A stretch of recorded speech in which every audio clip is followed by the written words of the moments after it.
I'm not exaggerating this, these things have been said to me. Sadhguru, the trees have still not come. I said, they're coming, Shiva is sending. 2 to 3 years' time, the temperatures in the ashram changed significantly in summers.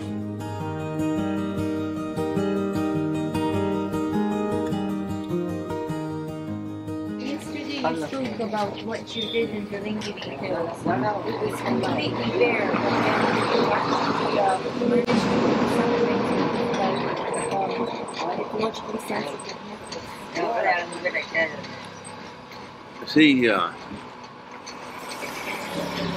that picture is a wrong picture, what you're saying. It's completely bare, not like this. It was sheared off all the big trees. So only bamboo and small trees, small plants and bushes were there. But the land was still super rich.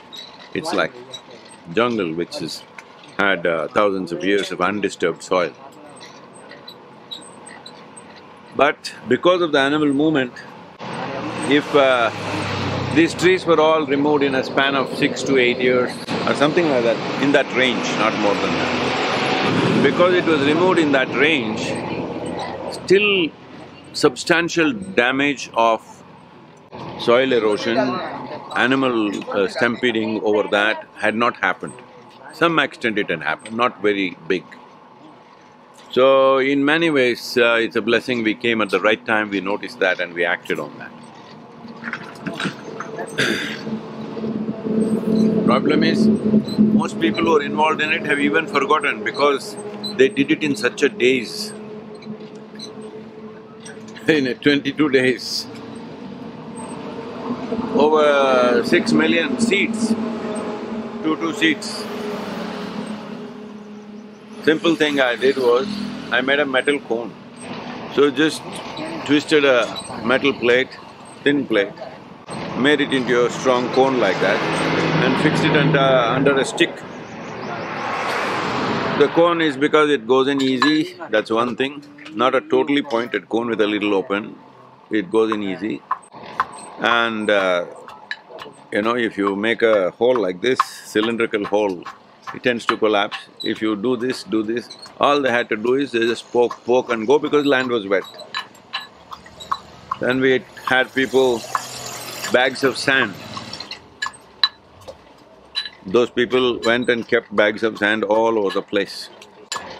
ஐயோ மணல் எதுக்கு சத்குரு, மணல் காட்டுல எதுக்கு இது எடுத்து போற சத்குரு, எதுக்கு இவ்வளோ மணல் எடுத்து போகணும், மண் இருக்குது சத்குரு, நல்லா இருக்குது மண். This means our emotional people crying around me, why Sadhguru, we are transporting so much sand, so heavy up the hill, such fertile soil is there. At that time I could just tell them, idiots, just take it. Because then they knew they were idiots.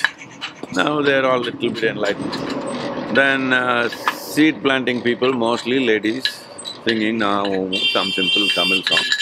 Put seed and go. Then I said, all the men put one handful of sand and go.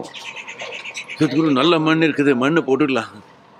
I said, no man, I just put sand.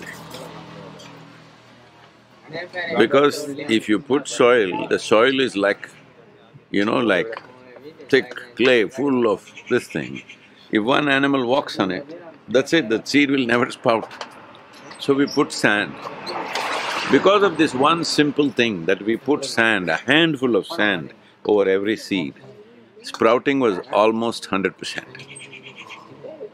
Because there was water, there was dampness in this thing.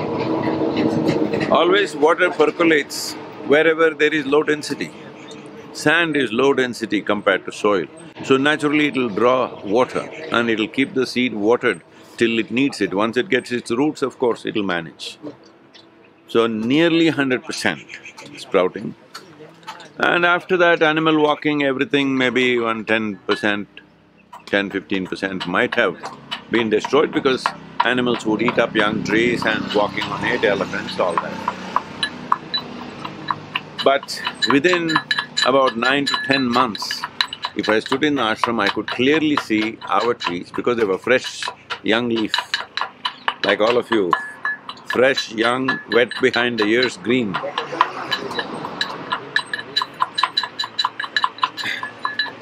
Just like that, they were this kind of green, so I could see. People, Sadhguru, varle, maram varle. These, I'm not exaggerating this, these things have been said to me. Sadhguru, the trees have still not come. I said, they're coming, Shiva is sending, they're coming. From Kailash, where he doesn't know what a tree is. Anyway, now you go and see. Within 2 to 3 years' time, the temperatures in the ashram changed significantly in summers. Today I asked them to check it. Coimbatore city, at noon time, what's the temperature? Ashram, what's the temperature? Significantly, very easily, almost across the area, it'll be minimum 4%. In shade, there will be 6% difference, simply because this hill is not radiating.